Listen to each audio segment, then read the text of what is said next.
Có một thực tế nghe qua tưởng như kịch bản của phim sinh tồn. Tại một số dòng sông ở Đông Nam Á, 80-90% số cá sống dưới nước là cùng một loài. Không phải là những loài cá truyền thống, cũng không phải là những loài có giá trị kinh tế cao, mà là cá dọn bể, loài từng được nuôi chỉ để ăn rong rêu ở trong bể kính. Ở Malaysia, khu vực thung lũng Klang từng ghi nhận tỷ lệ này chạm ngưỡng báo động. Tại Indonesia, một số đoạn sông thậm chí đạt gần mức 100% là cá dọn bể.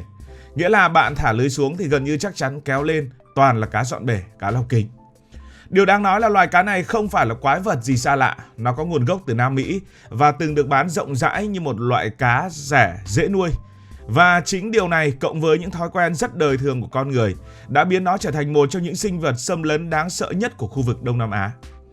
Sự thật là khi mình tìm cụm từ là cá lau kính hoặc cá dọn bể để làm video này thì phần gợi ý phía sau không phải là tác hại hay gì đó mà là có ăn được không? Rất Việt Nam phải không nào? Thế nhưng ở nhiều nước Đông Nam Á nó đang là ác mộng. Vì sao lại gọi là cá lau kính hoặc là cá dọn bể? Tên gọi này thì xuất phát từ đúng công việc của nó ở trong bể cá. Loài cá này có một chiếc miệng đặc biệt giống như một cái rác hút. Nhờ đó nó có thể bám chặt vào thành kính, đáy bể hoặc các bề mặt khác rồi cạo lớp rêu, tảo và cặn bẩn bám ở trên đó. Nhìn từ bên ngoài con cá cứ dính vào kính rồi di chuyển chậm rãi giống như đang lau kính nên cái tên này đã ra đời một cách tự nhiên như vậy. Với dân chơi cá cảnh thì nuôi thêm một con cá này giống như thuê thêm một lao công mini ở trong bể. Nó ăn thức ăn thừa, rêu, mảng bám, giúp nước trông sạch hơn và giảm công vệ sinh. Chính vì sự tiện lợi đó mà con cá này từng cực kỳ phổ biến. Nhưng cũng từ vai trò dọn dẹp này, khi bị thả ra ngoài tự nhiên, nó lại trở thành loài dọn sạch cả hệ sinh thái, theo nghĩa không ai mong muốn. Ở quê nhà Nam Mỹ, cá lau kính chỉ là một mắt xích nhỏ trong hệ sinh thái của sông Amazon. Nó có kẻ săn mồi, có đối thủ cạnh tranh và sống trong một hệ cân bằng tự nhiên. Nhưng khi con người đưa nó ra khỏi môi trường thân thuộc ấy, mọi thứ đã thay đổi hoàn toàn. Từ khoảng những năm 70, những năm 80 của thế kỷ trước, cá lau kính bắt đầu được xuất khẩu khắp thế giới như một giải pháp để dọn bể tiện lợi, ăn rêu, ăn cặn, giúp nước trong hơn và quan trọng nhất là rất dễ sống. Đông Nam Á với khí hậu nóng ẩm và hệ thống sông ngòi dày đặc trở thành môi trường lý tưởng để loài này thích nghi.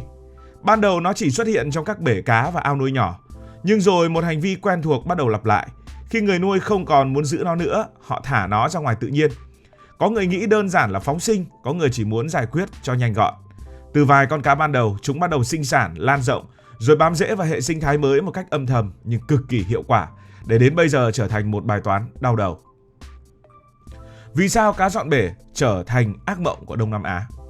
Điều khiến cá lau kính, cá dọn bể nguy hiểm không nằm ở một yếu tố riêng lẻ mà ở sự kết hợp của nhiều đặc điểm sinh học gần như hoàn hảo cho việc xâm lấn. Trước hết là khả năng sinh sản cực kỳ nhanh. Mỗi lần đẻ, cá cái có thể cho ra hàng trăm trứng và trứng được bảo vệ trong hang nên tỷ lệ sống rất cao. Cá đực canh trứng giảm thiểu rủi ro bị ăn mất, khiến quần thể tăng lên với tốc độ mà các chiến dịch đánh bắt khó lòng theo kịp. Tiếp theo là việc gần như không có thiên địch trong môi trường mới. Lớp da cứng như giáp khiến nhiều loài cá lớn không muốn săn nó. Cộng với việc nó không phải món ăn hấp dẫn, cá lau kính gần như không bị kiểm soát bởi chuỗi thức ăn tự nhiên. Điều này tạo ra một lợi thế cực kỳ lớn, biến nó trở thành kẻ thống trị tầng đáy ở nhiều con sông. Một yếu tố then chốt khác đó là khả năng sống trong môi trường khắc nghiệt. Cá lau kính chịu được nước ô nhiễm, thiếu oxy, thậm chí có thể ngoi lên mặt nước để hấp thụ không khí. Trong khi những loài cá bản địa dần biến mất vì suy thoái môi trường, cá lau kính lại phát triển mạnh hơn. Nó không chỉ tồn tại mà còn chiếm lấy toàn bộ không gian sống còn lại. Chưa dừng lại ở đó, chế độ ăn tạp khiến nó trở thành máy hút tài nguyên dưới đáy sông. Nó ăn từ tảo, các loại mùn hữu cơ cho đến trứng của những loài cá khác. Điều này làm gián đoạn chu kỳ sinh sản của những loài cá bản địa, khiến hệ sinh thái ngày càng nghèo nàn hơn. Kết hợp những yếu tố này lại với nhau, cá lau kính không chỉ tồn tại mà còn áp đảo toàn bộ môi trường xung quanh. Nhưng tự nhiên chỉ là một phần. Nhìn sâu hơn chúng ta sẽ thấy cá lau kính không tự nhiên mà trở thành vấn đề. Chính con người là nhân tố quan trọng nhất khiến nó lan rộng.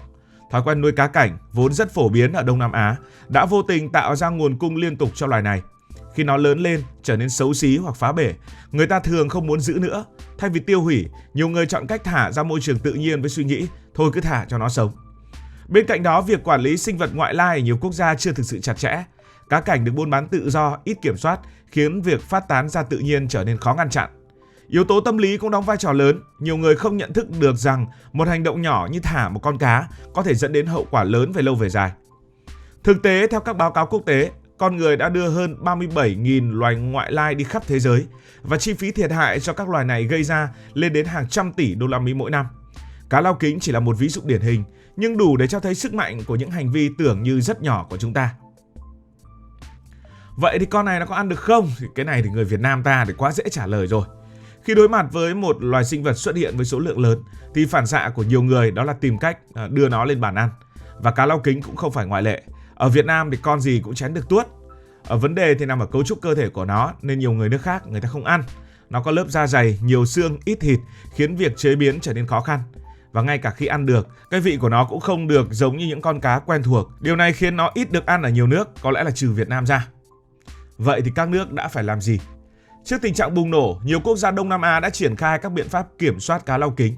Ở Indonesia và Malaysia, các chiến dịch đánh bắt quy mô lớn được tổ chức, thu gom từ hàng chục đến hàng trăm tấn cá mỗi năm.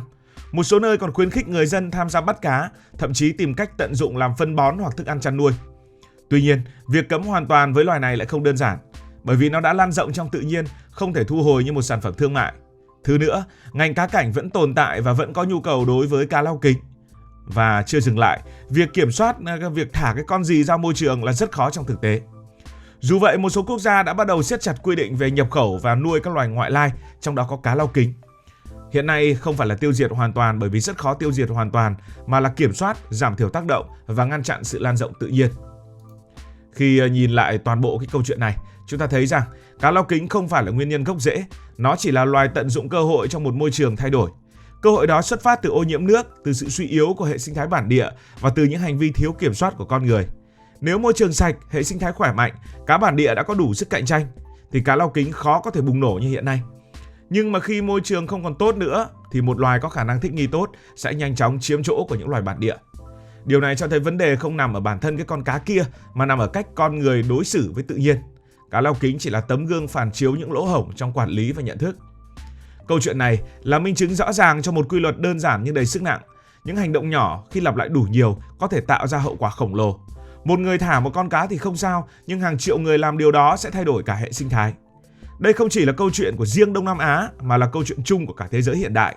Khi con người di chuyển sinh vật qua các khu vực, thay đổi môi trường sống, thiếu kiểm soát trong hành vi của mình, những hệ quả như cá lau kính là điều khó tránh khỏi.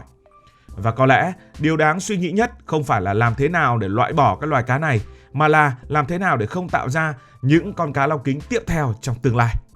Cảm ơn vì dành sự quan tâm theo dõi cho video này. Nếu thấy hay, hãy nhấn nút like và đăng ký kênh. Hẹn gặp lại trong các video kế tiếp.